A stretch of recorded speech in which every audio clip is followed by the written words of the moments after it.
Yo, what up, everybody? It's about 8 in the morning out here, just north of Nevada City. We are in, I guess technically, San Juan, California. Hour, 20, hour, 30 minutes north of Sacramento, about 3 hours from the bay, and we're up here in the mountains. The trees are glorious, the birds are sounding off, turkeys, chickens were going off earlier, just saw some horses. And I wanted to, I don't know, instead of fighting against things, I'd like to amplify things that excite me. And I think right now, with all the discourse and the discussions and the discord around what's happening politically, socially, legally, it's easy to think it's us versus them, or there's like a team or a side that should win or another one that should lose, or being able to categorize ourselves in ways that aren't just human. So it's easy to say, well, this person's Republican, or this person's Democrat, or this person's black, this person's white, this person's trans, this person's not. As opposed to, humanity and one humanity. And thinking about when we don't define each other by those fractioning identities in certain ways. Like, I want to celebrate the fact that I'm black, I'm a man, I like where I grew up, I like the family I'm from, I want to celebrate my identity. But it doesn't surpass my humanity.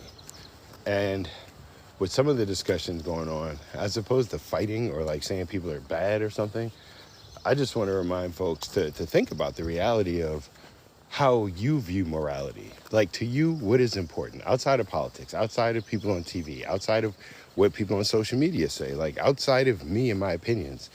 How do you feel morally when it comes to the notion of us being responsible for other people, and knowing that we have a responsibility to other people, and that in society there's a social contract, that part of how all of this exists is that we work together in the benefit of not just ourselves, but the other people involved. And that part of our, if you are a constitutionalist, part of our constitutional rights and freedoms extend to the point at which they infringe on others and make life hard for them.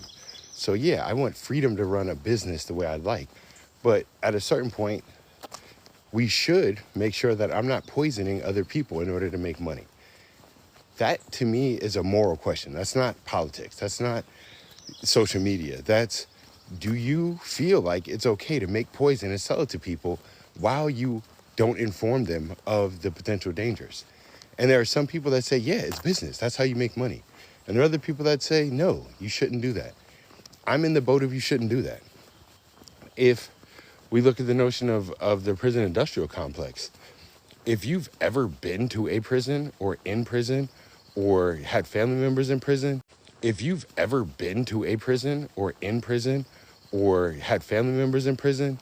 you really think that's the best option for how to manage quote unquote criminality? I don't. So even, doesn't matter if you're a citizen, non-citizen, you're male, female, black, white, no matter your human identity, I question the way we manage criminality. I question our justice system being accurate in how it distributes equity and justice equitably. So when I think about some of the issues that could seem political, I'm going to say building more prisons doesn't help society. Putting more people in jail doesn't help society. Outside of where your national origin is, or, there's what does it take before you can treat a human like an animal? Is it just people have to tell you they broke a law? Do they have to convince you that their identity isn't a human identity? I think there's a law being passed that could possibly ban or penalize people identifying as trans. What's happening in our society? Around the world, are people looking at Americans like, oh, you all are cool with racism, sexism, and all this stuff because you're anti-DEI? Again, you got to ask yourself a question. Outside of politics, outside of social media, am I really anti the notion that all people in the country have the same opportunity to enjoy life? How are we anti that? Am I really worried that women are taking over everything and ruining the world? How? Like what quantitative data is being used? Every time people say that the migrants are ruining America, where's the quantitative data? What happens so that if we're going to make moral decisions, we don't want to be well informed? What happens so that we can allow people who we know have not been honest with us to convince us to treat people in ways that are horrible and barbaric? And let's say our goal is national security. Do we have to behave in a way that in the past was deemed secret police, authoritarian, despotic, in order to achieve the goal?